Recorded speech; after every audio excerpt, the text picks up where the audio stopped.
And then more than that, and my final point, is with regard to the internet.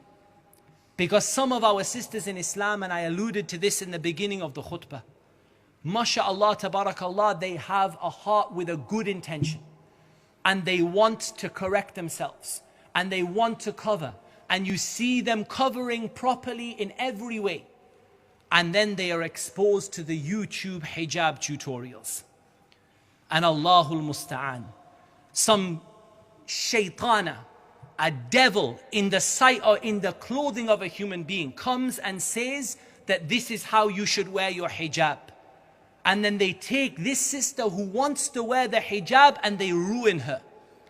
And they teach her how to beautify her hijab so that she looks more beautiful in her hijab than she does out of her hijab.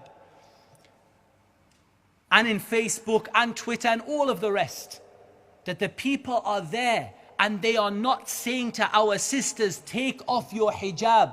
They are telling them to take it off in a different way, to beautify it, to put on the makeup, to wear it in a style that makes you look good.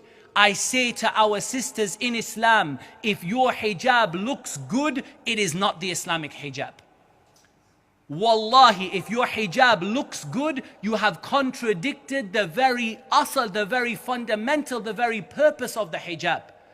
The purpose of the hijab is to divert the sight. The purpose of the hijab is to conceal. The purpose of the hijab is to protect. The purpose of the hijab is to set a standard and to send a message that this sister is a practicing Muslim woman and she's not the kind of cheap individual with low self-worth that sells themselves for a low price. That is what the hijab is for.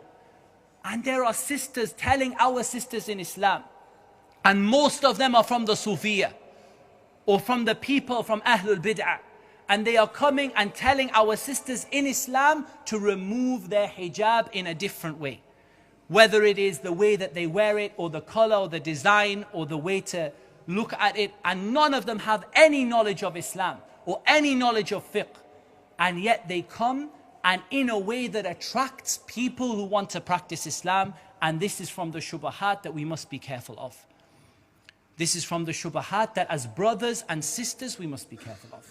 And so this khutbah today is not simply aimed towards only our sisters in Islam, but towards the brothers who are responsible for them, and indeed towards the whole Muslim community, to come together to protect one of our greatest assets in Islam. The greatest mata', the best of the pleasures of this dunya, the best thing that you can have in this dunya is a pious woman. And this asset of ours is being eroded and attacked by the non-Muslims and by some of the Muslims as well. And so it's an obligation upon all of us to come together to stop this, to come together to educate, to support, and to encourage and to teach our families, and to prevent them from those things which would harm them, whether those things come from the school, or whether they come from the TV, or whether they come from the internet.